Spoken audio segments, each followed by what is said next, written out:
Hello student, एक बार फिर से स्वागत है आपका हमारे चैनल के अंदर। अभी हम बात करने वाले हैं आगे जो काउंसलिंग होगी उसके बारे में कि काउंसलिंग के वक्त आपको किन किन डॉक्यूमेंटों की आवश्यकता पड़ सकती है। ये चीज अभी आपको ध्यान में रखना इसलिए जरूरी है क्योंकि कुछ डॉक्यूमेंट है कि उनको बनने में थोड़ा समय भी लगता है, 5 दिन 10 दिन 15 दिन भी लग जाते हैं कई बार। तो फिर लास्ट के टाइम ऐसा होता है कि वो डॉक्यूमेंट आपके पास होते ही नहीं है, आपको सीट भी अलॉटमेंट हो जाती है, काउंसलिंग भी पूरी हो जाती है, फिर कॉलेज में ज्वाइनिंग की टाइम आपको थोड़ी भाग दौड़ ज्यादा करनी पड़ जाती है। तो इससे पहले कि आप वो डॉक्यूमेंट पहले से ही तैयार कर लें जिससे कि आगे आपको परेशानी नहीं हो। और एक बात जान के आप चौंक जाएंगे, वो 1 या 2 या 3 डॉक्यूमेंट नहीं है, टोटल 21 तरीके के डॉक्यूमेंट है। ये तो कम से कम बता रहा हूं, 21 तरीके के डॉक्यूमेंट है जो कि आपको तैयार रखने हैं। तो आपको इस वीडियो में मैं पूरा बताऊंगा कौन कौन से डॉक्यूमेंट है और आपको क्या करना है। वीडियो के साथ आप बने रहिए, सब्सक्राइब करिए। जो भी नया है हमारे चैनल के ऊपर, हमारा हौसला बढ़ाने के लिए चैनल को सब्सक्राइब करिए, लाइक कीजिए, ज्यादा से ज्यादा हो सके उतना शेयर करिए क्योंकि आप लोग ही हमें हिम्मत और जज्बा देते हो और भी अच्छा वीडियो बनाने के लिए। तो चलिए चालू करते हैं। डॉक्यूमेंटों की लिस्ट आगे ये रही। तो पहला पॉइंट है, जो पहला डॉक्यूमेंट आपको रखना है वो है एमबीबीएस एडमिशन फॉर्म, जो कि आपको एक निर्धारित परफॉर्मा होगा उसके अंदर दिया जाएगा। वो आपको तैयार रखना है। वो पूरा भरा हुआ आपको मिलेगा, ऑनलाइन मिलेगा। काउंसलिंग करने के बाद वो मिलेगा आपको अलॉटमेंट होने टाइम। एमबीबीएस एडमिशन फॉर्म होगा, वो आपको कलेक्ट करके अपने पास रखना है। तो पहला डॉक्यूमेंट तो ये हो गया। आगे दूसरे डॉक्यूमेंट की तरफ चलते हैं। तो दूसरा जो डॉक्यूमेंट है काउंसलिंग के लिए, जो आवश्यक डॉक्यूमेंट है, दूसरा डॉक्यूमेंट है वो है आपका नीट का एडमिट कार्ड। जो नीट का एडमिट कार्ड है जो कि आपको मिला था अभी एग्जाम देने के टाइम, जो आपने नीट का एडमिट कार्ड निकाला था, उसकी कॉपी आपको आवश्यक रूप से अपने पास रखनी है, अपने साथ रखनी है। 2-3 फोटोकॉपी उसकी करवा के रख लीजिएगा। ये बहुत जरूरी डॉक्यूमेंट है जो आगे काउंसलिंग के टाइम और फिर कॉलेज में आपको इसकी एक कॉपी लगानी पड़ेगी, तभी आपको एडमिशन मिलेगा। तो नीट का जो एडमिट कार्ड है उसको संभाल के रखिए। अगर आपने खो दिया या कहीं भूल गए हैं तो उसको वापस निकाल लीजिए, अभी वेबसाइट पर उपलब्ध है। तो तीसरा जो डॉक्यूमेंट है जो आपको काउंसलिंग के टाइम रखना आवश्यक है वो डॉक्यूमेंट है आपका नीट का रैंक कार्ड। तो नीट का रैंक कार्ड आपके पास कहां से आएगा, ये आपके मन में ख्याल आ रहा होगा। नीट का रैंक कार्ड आपका रिजल्ट, नीट का जो रिजल्ट अभी आएगा उसके बाद आपको वेबसाइट से डाउनलोड करना है, नीट की वेबसाइट से। तो नीट का रैंक कार्ड है वो आपको निकाल के रखना है। उसकी 2-3 कॉपी अपने पास रखनी है। वो पहले काउंसलिंग में काम आएगा और फिर आपको कॉलेज में भी उसकी कॉपी लगानी पड़ेगी। तो तीसरा डॉक्यूमेंट है नीट का रैंक कार्ड। तो चलिए आगे चलते हैं। तो चौथा जो डॉक्यूमेंट है जो काउंसलिंग में आपके काम आने वाला है, बहुत जरूरी डॉक्यूमेंट है, वो है नीट का स्कोर कार्ड। रैंक कार्ड अलग है, स्कोर कार्ड अलग है, दोनों अलग है। रैंक कार्ड में आपकी रैंक शो करेगा, स्कोर कार्ड में आपके नंबर शो करेगा, कितने नंबर आपके नीट में आए हुए हैं। तो वो स्कोर कार्ड भी आपको नीट का रिजल्ट आने के बाद मिलेगा। वेबसाइट से डाउनलोड करना है, अपने पास रखना है। 2-3 कॉपियां, वो आपकी काउंसलिंग में भी काम आएगी और आगे कॉलेज में भी आपके काम आएगा। तो चौथा ये डॉक्यूमेंट हो गया। लीजिए आगे चलते हैं। तो पांचवा जो डॉक्यूमेंट है जो कि आपको अपने पास रखना है वो भी एक बहुत ही जरूरी डॉक्यूमेंट है। ये ऐसा डॉक्यूमेंट है वो अभी नहीं, नीट में ही नहीं, आपको पूरी लाइफ में काम आता है। वो है आपका date of birth certificate, DOB certificate. ऐसा डॉक्यूमेंट है जो कि लाइफ भर आपके काम आता है और नीट की काउंसलिंग में भी वो आपके काम आएगा। काउंसलिंग में काम आएगा, कॉलेज में भी उसकी आपकी कॉपी लगानी पड़ेगी। तो पांचवा डॉक्यूमेंट है डेट ऑफ बर्थ सर्टिफिकेट। तो चलिए आगे चलते हैं। तो छठा जो डॉक्यूमेंट है वो आपको मिलेगा नीट की काउंसलिंग के बाद। वो डॉक्यूमेंट होगा प्रोविजनल सीट अलॉटमेंट लेटर, जो कि नीट का रिजल्ट आने के बाद आप काउंसलिंग करोगे, उसके बाद काउंसलिंग करने के बाद आपको कॉलेज मिलेगा। कॉलेज मिलने के बाद आपको प्रोविजनल सीट अलॉटमेंट लेटर मिलेगा। वो भी आपको निकालना है, उसकी कॉपी निकालनी है 2-3, वो आपके काम आएगा आगे कॉलेज में भी। तो ये होगा छठा डॉक्यूमेंट।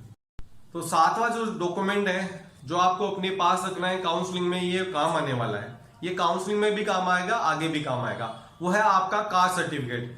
जिनकी caste OBC, EWS, SC, ST या जो फिजिकली हैंडीकैप्ड है पीएच, ये सब सर्टिफिकेट अलग अलग सर्टिफिकेट हैं। जो भी आपके लगता है, मतलब जो भी कैटेगरी आपके लगती है उस कैटेगरी का आपको सर्टिफिकेट अपने पास रखना है। ओबीसी है तो ओबीसी, जनरल है तो जनरल, एससी, एसटी, ईडब्ल्यूएस और फिजिकली हैंडीकैप्ड है तो वो। तो कास्ट सर्टिफिकेट आपको रखना बहुत जरूरी है। और कास्ट सर्टिफिकेट एक ऐसा डॉक्यूमेंट है जिसको बनने में थोड़ा टाइम लगता है। तो अभी आपके पास फ्री टाइम है, इस टाइम का आप यूज करिए कास्ट सर्टिफिकेट अगर नहीं बनाया हुआ है आपके पास, क्योंकि कास्ट सर्टिफिकेट आपको नया चाहिएगा। ये भी उसमें है कि 6 महीने पुराना नहीं होना चाहिए। तो ये अगर आपके पास नहीं है तो कास्ट सर्टिफिकेट आप बना के रख लीजिए। आठवां जो डॉक्यूमेंट है वो सबको रखना बहुत ही जरूरी है, वो है आपका 10th का मार्कशीट। तो 10th का मार्कशीट सबके पास होता है, सबके पास ले भी लिया होगा, क्योंकि उसके बिना आपका 12th का फॉर्म भी नहीं भरा जाता है, न नीट का फॉर्म भरा जाता है। तो 10th का मार्कशीट 8वां डॉक्यूमेंट है जो आपके पास ओरिजिनल भी होना चाहिए, प्लस उसकी कुछ फोटोकॉपी भी होना चाहिए। वो आगे आपके कॉलेज में भी काम आएगी, फोटोकॉपी के सेट अलग अलग बना के रखिएगा। तो 9वां जो सर्टिफिकेट है वो है 10th का पासिंग सर्टिफिकेट। 10th की मार्कशीट अलग होती है, पासिंग सर्टिफिकेट अलग होता है। कई बोर्ड में पासिंग सर्टिफिकेट अलग अलग फॉर्मेट में दिया होता है, कई बोर्ड एक ही मार्कशीट में ही मार्कशीट भी दे देते हैं और पासिंग सर्टिफिकेट भी दे देते हैं। तो आपको मार्कशीट के साथ पासिंग सर्टिफिकेट भी रखना आवश्यक है, अलग अलग बोर्डों में ऐसा होता है। अगला जो डॉक्यूमेंट है वो है 12th की मार्कशीट। तो 12th की मार्कशीट आपको रखना बहुत जरूरी है। 12th की ओरिजिनल मार्कशीट भी चाहिएगी, वो आपके कॉलेज में जमा होगी। तो जिन लोगों ने 12th की मार्कशीट नहीं ली अभी तक, वो आप अपनी जाके स्कूल से कलेक्ट करिएगा, उसकी फोटोकॉपी निकाल के अपने पास रखिएगा, ओरिजिनल भी रखिएगा, ओरिजिनल वहां जमा होगी। तो इनफ जितनी भी फोटोकॉपी आपको चाहिए 10th की और 12th की मार्कशीटों की, वो अपने पास करवा के रख लीजिएगा। डॉक्यूमेंट है वो है 12th का पासिंग सर्टिफिकेट। जैसे 10th का पासिंग सर्टिफिकेट होता है वैसे 12th का भी एक पासिंग सर्टिफिकेट होता है। तो मार्कशीट के साथ आपको 12th का पासिंग सर्टिफिकेट भी अपने पास रखना जरूरी है। तो अगला जो डॉक्यूमेंट है वो बहुत ही नेसेसरी डॉक्यूमेंट है, वो है आपका आधार कार्ड। तो आधार कार्ड सबके पास होना अनिवार्य है, आपके पास भी होगा, क्योंकि उसके बिना न तो आपका नीट का फॉर्म भरा जाता है और वो रखना आपको जरूरी भी है। तो आधार कार्ड आपको काउंसलिंग के टाइम भी रखना पड़ेगा, कॉलेज में आप ज्वाइन करने जाओगे तभी भी रखना पड़ेगा। तो आधार कार्ड ओरिजिनल प्लस उसकी फोटोकॉपी आप हमेशा अपने साथ रखिएगा। तो अगला जो डॉक्यूमेंट है जो आपको अपने पास रखना है वो है आपका कैरेक्टर सर्टिफिकेट। तो कैरेक्टर सर्टिफिकेट आपको कौन देगा, आप कहां से लोगे? तो उसके लिए मैं आपको बता दूं कि कैरेक्टर सर्टिफिकेट आपने जहां से पिछली बार पास आउट किया है, मतलब अगर 12th पास आउट किया है तो 12th की जो स्कूल है वो आपको कैरेक्टर सर्टिफिकेट देगी। अगर कॉलेज में हो आप और कॉलेज पास आउट किया है तो आपको कॉलेज देगी। तो आपने जहां से लास्ट टाइम अटेंड किया है कॉलेज या स्कूल, वहां का चरित्र प्रमाण पत्र आपको अपने पास रखना जरूरी है। तो जो नेक्स्ट डॉक्यूमेंट है वो भी बहुत ज्यादा महत्वपूर्ण डॉक्यूमेंट है, वो है आपकी टीसी। तो टीसी भी आपने लास्ट टाइम जहां से पास आउट किया था स्कूल या कॉलेज, वो आपको देगी। टीसी का मतलब है ट्रांसफर सर्टिफिकेट। तो टीसी आपने अब तक नहीं ली है तो जाइए अपनी स्कूल या कॉलेज से कलेक्ट करिए टीसी को भी और अपने पास सुरक्षित रखिए टीसी की कॉपी और ओरिजिनल भी। तो अगला जो डॉक्यूमेंट है वो है आपका माइग्रेशन सर्टिफिकेट। माइग्रेशन सर्टिफिकेट आपको बोर्ड देता है, आपका जहां से आपने पास आउट किया है वो बोर्ड आपको माइग्रेशन सर्टिफिकेट भी आपकी मार्कशीट के साथ देता है। मतलब 12वीं का अगर आप पास आउट हो तो उसके साथ एक माइग्रेशन सर्टिफिकेट भी आएगा कि आप इस बोर्ड से अदर बोर्ड में जाओगे तो आपको जरूरी होगा। तो माइग्रेशन सर्टिफिकेट भी आप अपने पास अवश्य रूप से रखिए।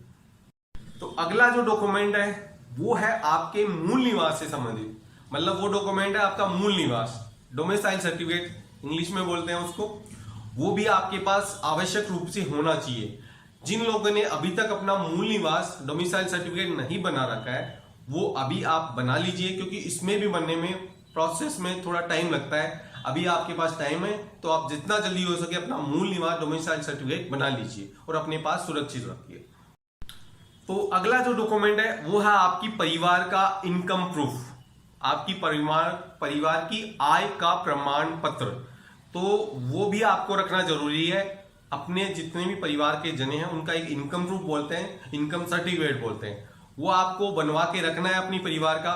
जिनकी आय कम है उनको भी बनाना है और जिनकी आय ज्यादा है उनको भी बनाना है। दोनों लोगों को इनकम प्रूफ बना के अपने पास रखना है कि मेरी इनकम 1.5 लाख है, 2 लाख है, 1 लाख है, 50,000 है या उससे ज्यादा है, जितनी भी है वो बना के रखना है आपका इनकम प्रूफ, आय प्रमाण पत्र। तो अगली जो चीज है जो आपको अपने पास सुरक्षित रखनी है वो है आपकी फोटो। पासपोर्ट साइज फोटो आपको अपने पास आवश्यक रूप से रखनी है। फोटो कौन सी होगी? जो नीट में आपने यूज ली है वो फोटो आप यूज कर सकते हो। तो उस फोटो की आप इनफ कॉपियां बना लीजिएगा क्योंकि वो काउंसलिंग में भी काम आएगी। प्लस आप कॉलेज में जाओगे वहां तो कुछ ज्यादा ही फोटो आपको जरूरत पड़ती है। तो हो सके तो 20-25 फोटो आप अपने पास एनी टाइम रखिएगा। पासपोर्ट साइज की फोटो वहां पे जरूरत पड़ेगी आप।